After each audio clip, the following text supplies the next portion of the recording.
There has never been a more exciting, exhausting, and dangerous time to be an investigative journalist than now, especially, of course, for women. And that's Meryl Streep at this year's Committee to Protect Journalists International Press Freedom Awards. Welcome back to CBS This Morning. Guess who's here? Meryl Streep along with Tom Hanks. Great to have both of you here. They star in the upcoming movie The Post. Combined, they've appeared in more than 100 motion pictures. They've earned a total of 10 Emmys, 5 Academy Awards, and 12 Golden Globes. Yeah, those those crazy kids. Yes. But The Post marks the first time, if you can believe this, that they're on screen together. I was surprised by that, actually. Streep plays Katharine Graham, the publisher of the Washington Post. Tom Hanks is legendary editor Ben Bradlee. The movie shows the paper's famous and difficult decision to publish top-secret government information from the Pentagon Papers back in 1971. So, can I ask you a hypothetical question? Oh, dear, I don't like hypothetical questions. Well, I don't think you're going to like the real one either. Do you have the papers? Not yet.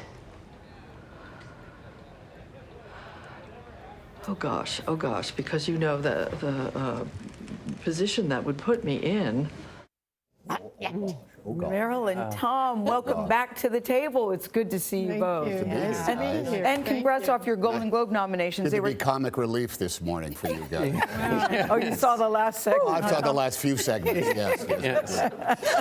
Ripped right out of today's headline. I know, it is a news program. But this is, we do like to say, we don't say the news is back for nothing, Tom Hanks. You know that. But this is the thing, the Golden Globe nominations yesterday, and some of the reactions from some of the winners, nominees say, the first thing I did was put on a boy band song and dance. Is that what the two of you did together when you got your nomination? I love, that was Margot Robbie, Tom, who said that.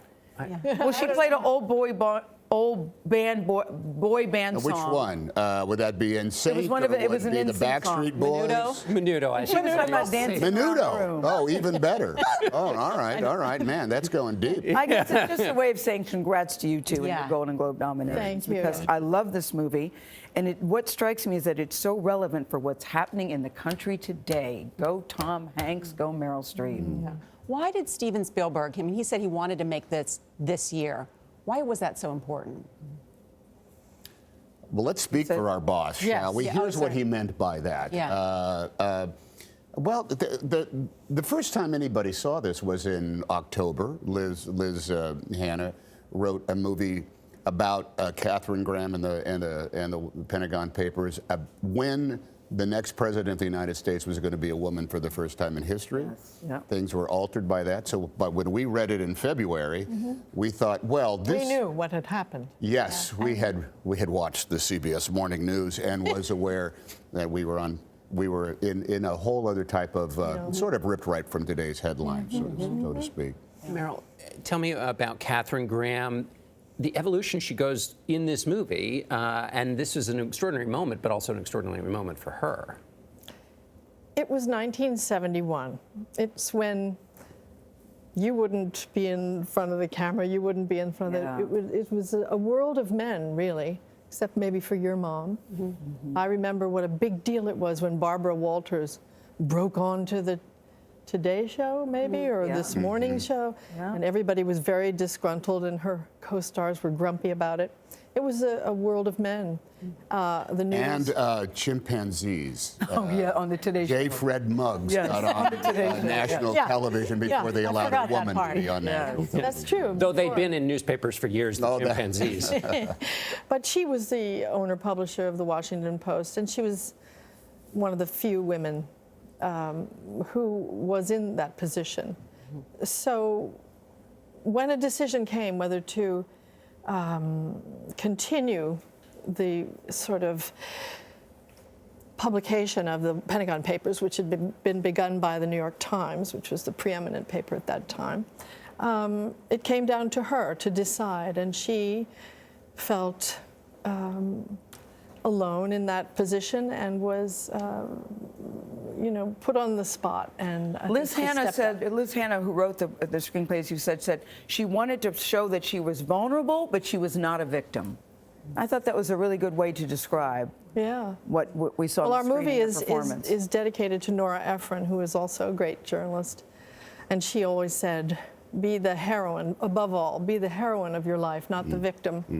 And that's something, I think Katharine Graham stepped into a moment of history where she made history. And she had a lot going against her in that time. Yeah, That's part of our story. This week in 1971, it took on, three major topics that seemed to never go away. It was Katharine Graham becoming Katharine Graham, and all the issues of equity and equality that go along with that, Yeah. as far as gender goes. A government trying to keep essentially the truth secret so that they could continue to obfuscate what was really going on the ground in Vietnam, as well as a type of attack on the First Amendment, that the freedom of the press, that we thought we were sort of making a museum piece. We had no idea. We were a bit surprised that all three of those would be But so I think that's why thrust Stephen forward. wanted to do it Yeah. this year, especially was because of the siege on the free and independent press. And let's talk about that, because it's eerie to hear President Nixon, and I'm told that that's his actual voice that we hear. Nixon is I great. thought that in was this amazing. movie. I thought, God, they got a great And imitator. stealing that from Bob Odenkirk's Yeah. joke. But isn't he great in the movie? He's really good, Tom, but some of the lines that you hear Nixon say are exactly, Tom, what we hear today from the President of the United States when it comes to the press. Well, he was think excoriating of Neil that? Sheehan, who was a great New York Yes. Times investigative reporter who found the Pentagon Papers and got contact with Daniel Ellsberg. And Nixon went after him specifically. Yeah. And we see this repeated where the press is in jeopardy. I mean, when the state goes after the press, it's a very dangerous situation in a democracy, because it gives license all around the world for this to happen. And I don't want to give away too much of the film, but there is at the end this moment, of course, when the decision comes down from the Supreme You don't want to give it away? Then why is it so prominently displayed over there in the graphic? Oh, that's right. All the Important gra- rules for newspapers 6-3. Spoiler alert. Where the Supreme Crying out Court loud. stands up, for Yeah. the press. That gave me Says the press goosebumps, is there that moment. to serve the governed, Yeah. not the governors. Governor. And Exactly. I loved hearing, Tom, that you guys actually had the Pentagon Papers on the set. They were scattered everywhere. The shoe box that had 200 pages of it, in the scenes where we're going through all 7,000 pictures, those were On the floor of the living on the room floor in of the living Bradlee's room. home. And it's extraordinary to read them, because individually there's no bombshell that is found in it. It is a collective weight of ongoing knowledge or evidence or testimony to the fact that the Vietnam War was unwinnable. We should never have been there. And this was all going on at a time, I think, in 71, over 30,000 soldiers had been killed, and how many of them? It made me think about those families, too, to hear some of the lines in the movie that they died for nothing, really. That they knew that this was a wrong thing to do. Well, they knew that it was not winnable. And the great line is that it fought basically 10% to help the Vietnamese, 20% to contain China, and 70% to save face.